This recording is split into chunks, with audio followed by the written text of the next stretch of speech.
माता देवहूति ने एक बात बड़ी सुंदर कही, एक कपिल देव जो ज्यादा भजन करता है, पूजन करता है, स्मरण करता है, उसी को दुख भगवान क्यों देता है?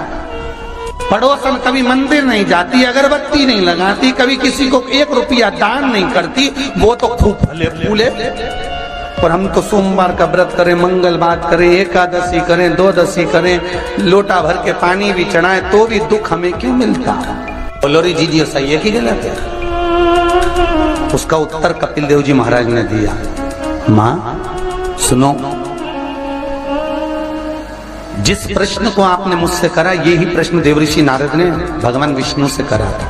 यही प्रश्न भगवान विष्णु से देवऋषि नारद ने करा कि जो मंदिर जाए, देवालय जाए, पूजन करे, अर्चना करे, पाठ करे, स्मरण करे, दुख उसी को क्यों मिलता है? और जो कभी मंदिर नहीं जाए, भगवान का भजन नहीं करे, उसके यहाँ तो 4 चांद लग जाते, खूब लक्ष्मी भगवान देता।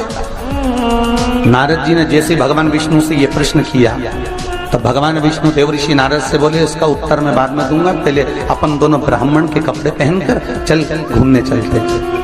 और देवऋषि नारद को ब्राह्मण के कपड़े पहना दिए, भगवान विष्णु ने ब्राह्मण के कपड़े पहन लिए, दोनों घूमने के लिए चल दिए। जाते जाते एक सेठ जी का दरवाजा मिला, एक बहुत बड़ा बंगला, बहुत बड़ा घर, और वहां जाकर भगवान विष्णु ने नारद जी से कहा, भूख लग रही, कुछ मांग ले। सेठ जी क्या? नारद जी ने आवाज लगाई, भिक्षाम देही। सेठ जी निकल के बाहर आए, क्या है बाबा? हमें भूख लगी है, थोड़ा सा कुछ दे दीजिए। सेठ जी बोले, तेरा बाप रख के गया, दे दीजिए, निकल यहां से बाहर। आ गए भिखारी, भीख मंगे, चल निकलो यहां से बाहर। नारद जी के तो कांटे से खून नहीं। नारद जी भगवान विष्णु को देख रहा है, भगवान विष्णु नारद को देख रहा है। विष्णु जी ने नारद जी का हाथ पकड़ा, लेकर चल दिए वापस।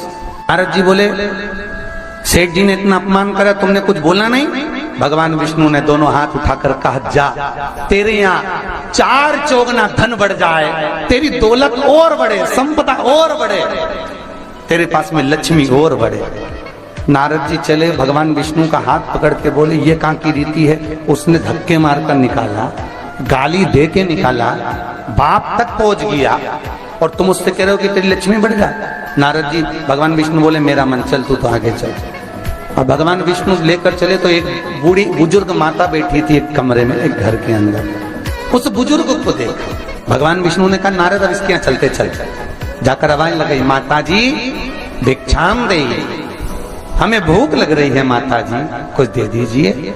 माता जी बोली, देखो बाबा, मेरे घर में खाने का तो कुछ भी नहीं है, बस एक गाय है, उस गाय की मैं सेवा करती हूँ, दूध मिलता है, वही दूध रखा हुआ है, तुम दोनों अंदर आ जाओ।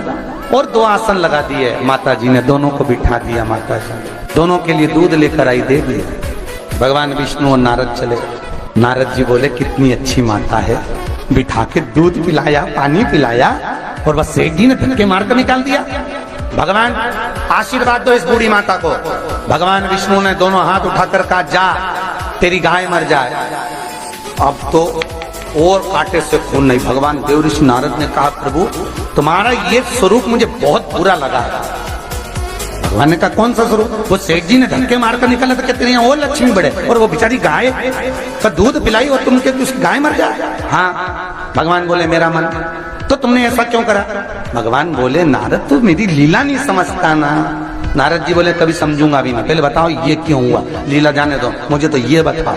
भगवान ने कहा, नारद बात इतनी सी है, वो बूढ़ी माता मेरा भजन करती है, दिन भर मेरा नाम लेती है, वो मरेगी, उसके घर में एक गाय है, उसमें उसका दिल बहुत लगा हुआ है, उसकी सेवा करती है, मरेगी, मरते समय विचार करेगी कि मेरे मरने के बाद मेरी गाय का क्या होगा। गाय की याद करते करते जब मरेगी तो उसको गाय की योनि मिल जाएगी, वो भगवान के पास नहीं आ पाएगी, विष्णु के पास नहीं आ पाएगी, इसलिए मैंने उसके मरने से पहले उसकी गाय को मार दी। नारद जी बोले, ये तो समझ में आ गया, पर अब ये बताओ कि वो सेठ जी को लक्ष्मी क्यों बढ़ाई?